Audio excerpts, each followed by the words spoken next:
नमस्कार भाई। आज आप सभी का स्वागत है आपके अपने डिजिटल प्लेटफॉर्म जीके बाय अभी सर पर। और पीछे की क्लास में हमने देखा था कि लास्ट एक क्लास हमने कालीबंगा सभ्यता के बारे में पढ़ी थी और उस क्लास में हमने कालीबंगा सभ्यता के बारे में बहुत सी जानकारियां देखी थी, जिसमें उत्खनन है, खोज है, कौन कौन से हमें अवशेष प्राप्त हुए, उन चीजों के बारे में हमने अध्ययन किया था। फिर भी कुछ एक बातें रह गई थी। कल मैंने बताया भी था कि कालीबंगा को हम आगे एक पार्ट के अंदर और पढ़ेंगे, तो वो जो बची हुई कालीबंगा है उसको आज हम पढ़कर फिर आगे की जो सभ्यता है उसको शुरू करेंगे। तो बने रहिए क्लास के एंड तक। चैनल को सब्सक्राइब जरूर कीजिएगा, वीडियो को लाइक शेयर भी कीजिएगा और बताइएगा कि आपको क्लास कैसी लगी थी। ठीक है, चलिए आज अपने वापिस उसी सभ्यता को उठाएंगे, थोड़ा सा कालीबंगा, उसकी कुछ एक बातें रह गई थी, उन्हीं बातों को हम दोबारा दोहराएंगे और फिर हम आगे की सभ्यता देखेंगे। आज हम वापिस राजस्थान का जो हमारा टॉपिक चल रहा था, राजस्थान की सभ्यता। टॉपिक क्या चल रहा था? राजस्थान की सभ्यता। आज हम जो कल कालीबंगा सभ्यता देखी थी उसी सभ्यता को थोड़ा सा हम आगे बढ़ाते हुए हम चलते हैं। मैंने बताया था कुछ एक बातें लिखवाई थी, जैसे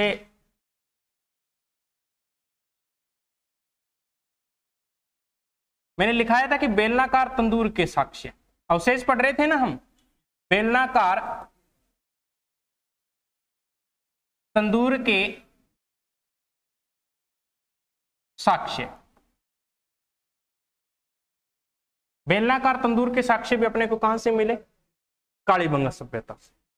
अब देखिए यहां से एक गजब का पेपर में प्रश्न आया, बहुत ही शानदार, कंफ्यूज करने वाला था भी बहुत इजी, आसान सा प्रश्न था। प्रश्न क्या था वो देखिए।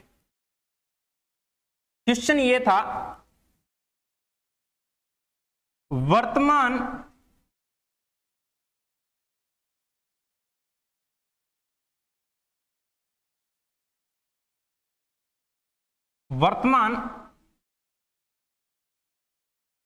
चूल्हे के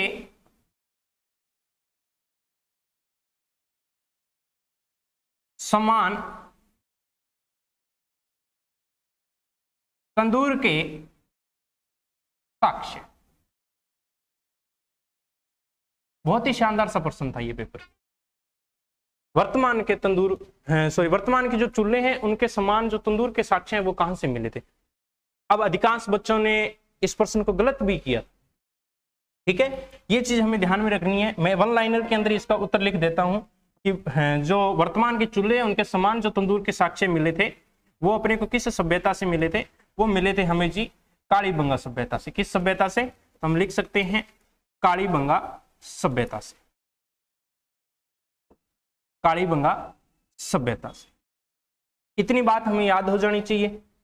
और इस प्रश्न को थोड़ा सा एग्जाम की दृष्टि से आप याद रखना, बहुत ही इंपॉर्टेंट है और पेपर में आने की संभावना भी रहती है और आया भी था। अधिकांश बच्चे इस प्रश्न को गलत भी कर आए थे। चलिए हम आगे और बात करते हैं, ठीक है। अब एक बात और बताइएगा मुझे जल्दी से। एक तो मैंने कल आपको जो एक क्लास हमने कल करवाई थी उसमें एक प्रश्न दिया था आप सभी को कि सर्वप्रथम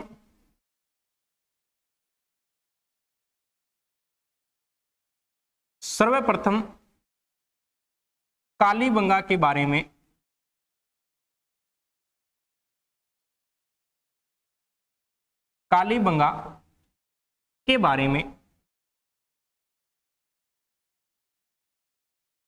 किसने बताया?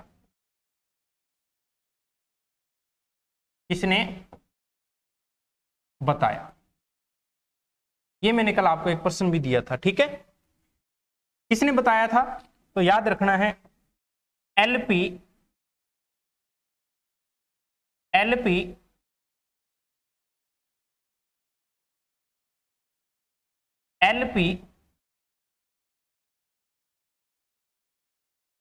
टेसिटोरी। कई बार टेस्टोरी भी आ जाता है, कई बार टेसिटोरी भी आ जाता है, कोई ज्यादा खास बात नहीं है। सिंपल सा आपने एक बार याद हो जाएगा, थोड़ा सा पता हो जाए, हिंट मिल जाए, बाकी तो हम पर्सन की ऐसी तैसी कर छोड़ देंगे, बस थोड़ी सी हिंट होनी चाहिए, है ना। अब चलिए, अब मुझे बताइएगा मान लीजिए कि आपको एक पेपर में प्रश्न और देखने को मिल जाए,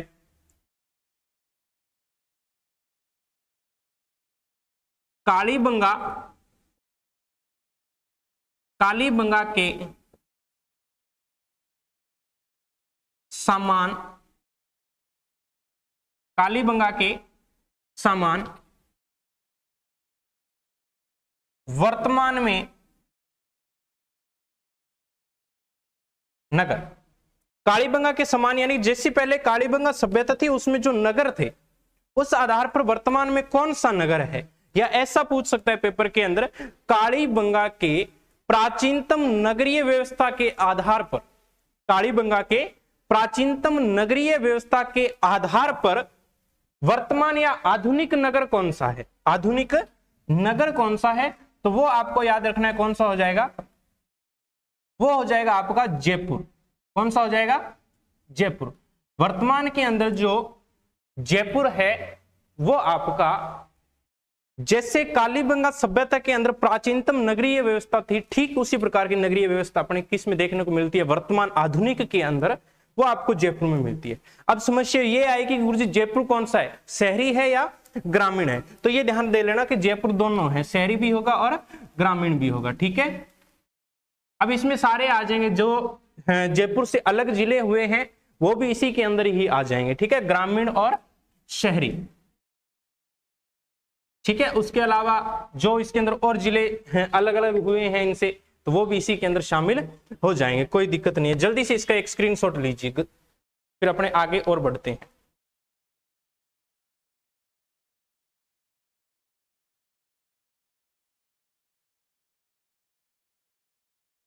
उम्मीद है कि आपने स्क्रीनशॉट ले लिया होगा। चलते हैं नेक्स्ट। अब चलिए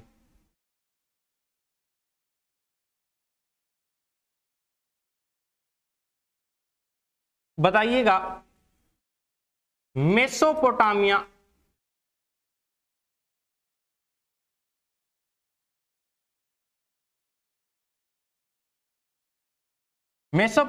के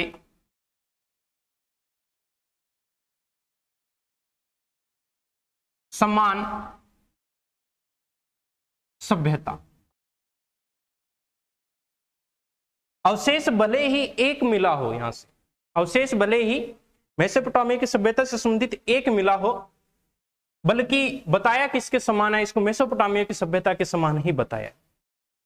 कौन सी है, वो कालीबंगा हो जाएगी। पहले तो एक बात ये याद रखनी है, कौन सी हो जाएगी, कालीबंगा सभ्यता। अब देखिए, कालीबंगा सभ्यता मेसोपोटामिया सभ्यता के समान क्यों है, मेसोपोटामिया सभ्यता के समान क्यों बताई गई है, ये चीज हमें पता होनी चाहिए। क्योंकि कालीबंगा सभ्यता से हमें जो मोहरें प्राप्त हुई हैं, जो बेलनाकार मोहरें मिली है,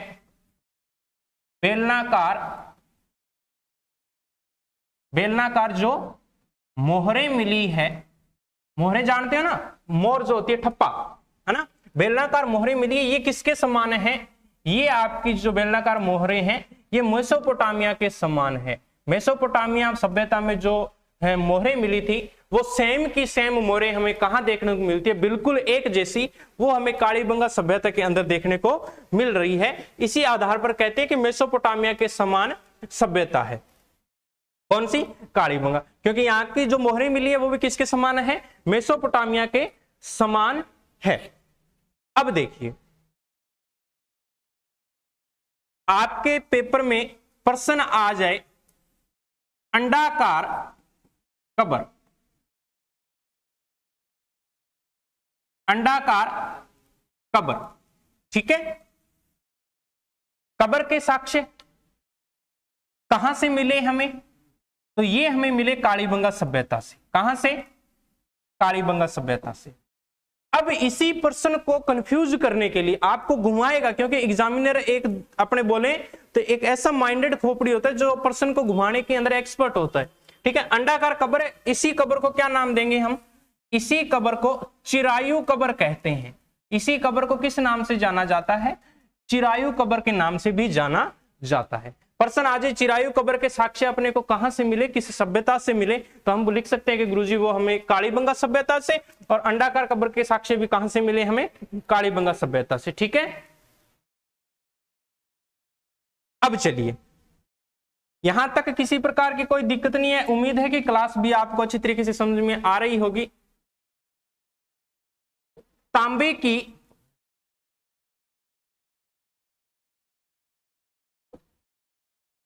बेल की मूर्ति के साक्ष्य, तांबे की बेल की मूर्ति के साक्ष्य, यह भी हमें याद में रखना है। अब चलिए, तांबे की बेल की मूर्ति के साक्ष्य भी हमें यहां से मिल चुके हैं। उसके बाद हमें ध्यान में देना है कि एक कालीबंगा सभ्यता के अंदर एक मुख्य फसल बोई जाती थी। कालीबंगा सभ्यता में एक मुख्य फसल बोई जाती थी जिसका नाम था कपास। क्या था? कपास। ये लोग इस कपास को किस नाम से जानते थे? कालीबंगा सभ्यता, सिंधु सभ्यता के अंदर इन्हें सिडन बोलते थे। क्या कहते थे इन्हें? सिडन। तो हम लिख सकते हैं सिडन, याद रखना है, अपने लिए इंपॉर्टेंट इतना ही है। बाकी कंफ्यूज करने के लिए पेपर में तो और अलग टाइप से दे देगा। क्या देगा कि निम्न में से सिडन किस सभ्यता से संबंधित है? निम्न में से सिडन शब्द किस सभ्यता से संबंधित है? हो सके तो यहां प्रश्न लिख भी लीजिए आप। सिडन, सिडन किस सभ्यता से, किस सभ्यता से, सभ्यता से संबंधित है? किस सभ्यता से संबंधित है? तो आपका पेपर में प्रश्न गलत नहीं होना चाहिए। यहां हम लिख कर आएंगे कालीबंगा। कौन सा हो जाएगा? कालीबंगा, कालीबंगा। चलिए, उसके बाद और प्रश्न यहां से कौन कौन से बनेंगे, जल्दी से हम लिखते चलना है, नोट करते जाइए नोटबुक में। हमसे लिपि पूछ सकता है, लिपि। ठीक है, लिपि भी थी ना, ये लिखने का काम भी करते थे। किस तरीके से लिपि कैसे लिखी जाती थी इनकी? तो हम लिख सकते हैं इनकी लिपि दाएं से बाईं और, दाएं से बाएं और इनकी लिपि थी। इस लिपि को बोलते थे बुस्ट्रोफेदम लिपि।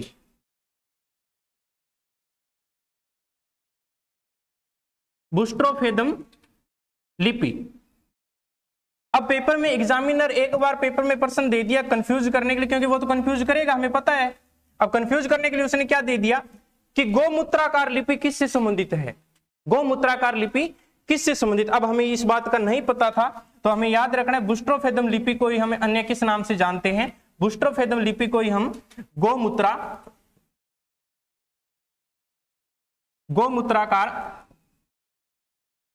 लिपि भी कहते हैं।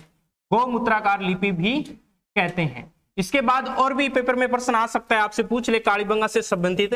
कालीबंगा संग्रहालय, कालीबंगा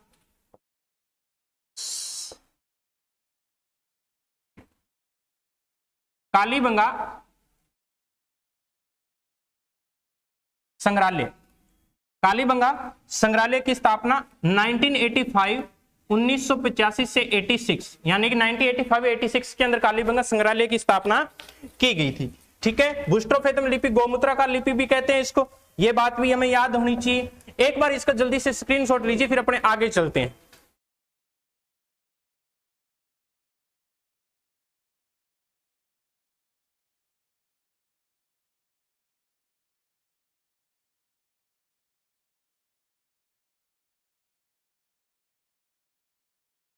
चलिए, अब अपने चलते हैं आगे।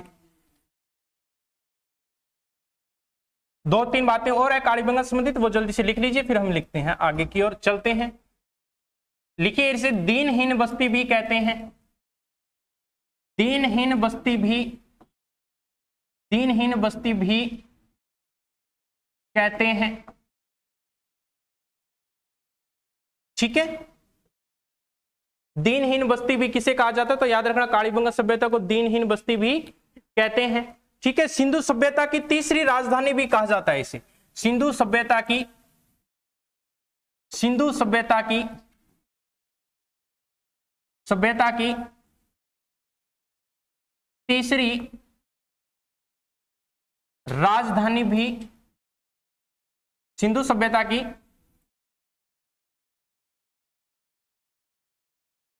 तीसरी राजधानी भी कहते हैं।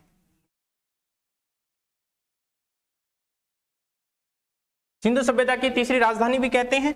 उसके बाद हम और लिख सकते हैं इसके अंदर दीनहीन बस्ती हो गया, सिंधु सभ्यता की तीसरी राजधानी भी हो गया, ठीक है। उसके बाद लिख सकते हैं कालीबंगा प्रथम किसे कहते हैं, ये पेपर में बहुत बार आता है। कालीबंगा प्रथम, कालीबंगा प्रथम किसे कहा जाता है, तो वो याद रखना, कालीबंगा प्रथम है, ये कहते हैं हम सोंथी सभ्यता को। किस सभ्यता को कहते हैं, सोंथी सभ्यता को। ये लीजिए, बड़ी बड़ी अपनी जो एग्जाम की दृष्टि से कालीबंगा सभ्यता थी, कोशिश की है कि सभी की सभी बातें आपको लिखवा दी है। फिर भी आपकी कोई बात रह गई होगी तो नोट्स की पीडीएफ आपको टेलीग्राम ग्रुप में डाल दी जाएगी और उसमें से आप देख लेना, कोई बात रह गई हो तो अपनी नोटबुक में ऐड कर लीजिएगा। और मुझे विश्वास है कि मैंने कोई बात नहीं छोड़ी है, फिर भी कोई रह गई हो तो उस नोट्स में से आप नोट कर सकते हो, ठीक है। जल्दी से इसको नोट कीजिए, फिर अपने आगे की सभ्यता पर चलते हैं।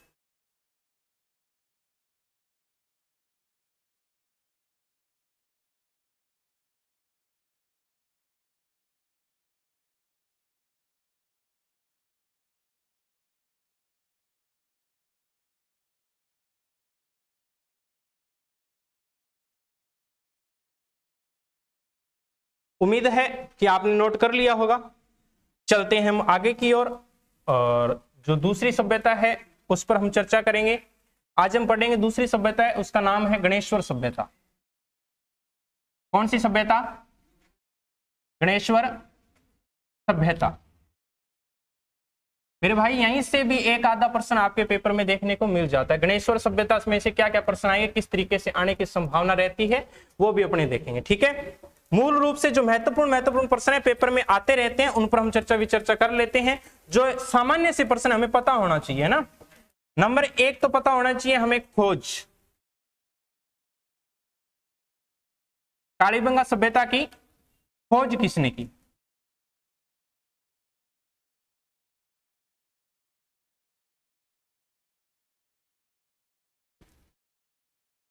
पहले हम लिखेंगे कालीबंगा सभ्यता की खोज, खोज से पहले हम देखेंगे किस जिले में, इस तरीके से पढ़ेंगे, ठीक है। कहां है, कौन कौन से प्रश्न बनेंगे वो भी मैं आपको बता देता हूं, ठीक है। पहला प्रश्न कौन सा बनेगा कि गणेश्वर सभ्यता है वो कहां है, गणेश्वर सभ्यता कहां है। फिर दूसरा प्रश्न बन सकता है किस नदी के किनारे है, किस नदी के किनारे, कालीबंगा सभ्यता किस नदी के किनारे है, ठीक है। फिर अपना प्रश्न जो आएगा कालीबंगा क्या, गणेश्वर सभ्यता। फिर अपना जो प्रश्न आएगा वो क्या आएगा कि इसकी खोज किसने की थी। जो हमारी गणेश्वर सभ्यता है, गणेश्वर सभ्यता की खोज किसने की। खोज के बाद अपना प्रश्न बन सकता है कि इसका उत्खनन बताइए।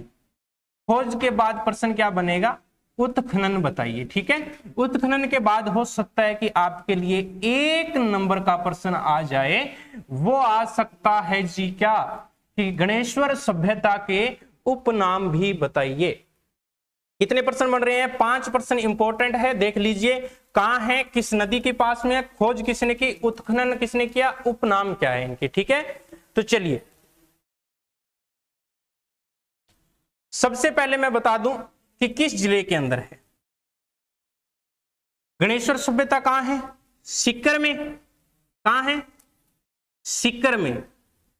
अब मेरे भाई बात याद रखना है, ये पहले सीकर में थी, जो गणेश्वर सभ्यता है ये पहले सीकर में थी, अब सीकर के अंदर नहीं है। अब ये सभ्यता किसके अधीन आ चुकी है, कौन लेकर आ गया इसको अपने अंडर में, तो वो लेकर आ गए मेरे भाई, जब पास में थाना हो तो हमारी चीज कौन लेकर जा सकता है, नीम का थाना। किस जिले में आ गई, नीम का थाना जो जिला है अभी बना है नया, उसमें आ चुकी है। पहले किस में थी ये, तो पहले सीकर जिले के अंदर थी। तो हम लिख सकते हैं पहले किस जिले में, पहले थी सीकर में। किस जिले में, सीकर में। और अब आ गई किस में ये, अब आ गई आपकी नीम का थाना, ठीक है जी। किस जिले के अंदर है, तो हम लिख सकते हैं गुरुजी नीम के थाने के अंदर, ठीक है। चलिए अब हमसे पूछेगा नदी, क्या पूछेगा कि किस नदी के किनारे है, तो हम लिख सकते हैं कि गुरुजी ये कांतली नदी के किनारे है। किस नदी के किनारे है, तो हम लिख सकते हैं ये कांतली नदी के किनारे है। किस नदी के किनारे है, तो हम लिख सकते हैं कांतली नदी के किनारे है। किस नदी के किनारे, कांतली नदी के किनारे। फिर हमसे पूछेगा कि इसकी खोज बताइए, खोजा किसने, तो हम लिख सकते हैं 1972 में आरसी, या हम पूरा नाम लिख लें रतनचंद्र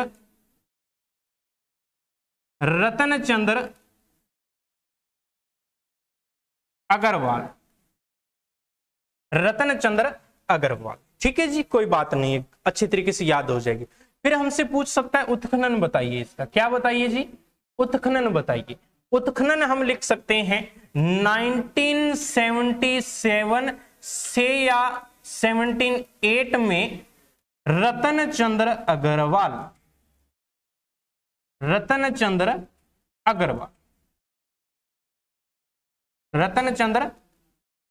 अग्रवाल।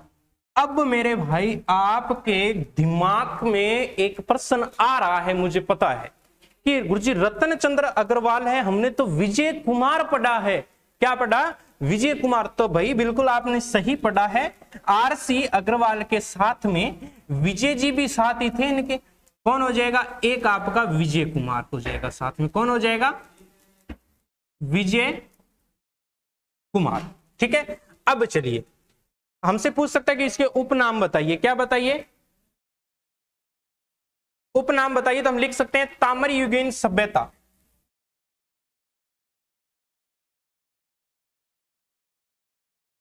ताम्रयुगीन सभ्यता की जननी। ठीक है, फिर हम लिख सकते हैं पुरातत्व का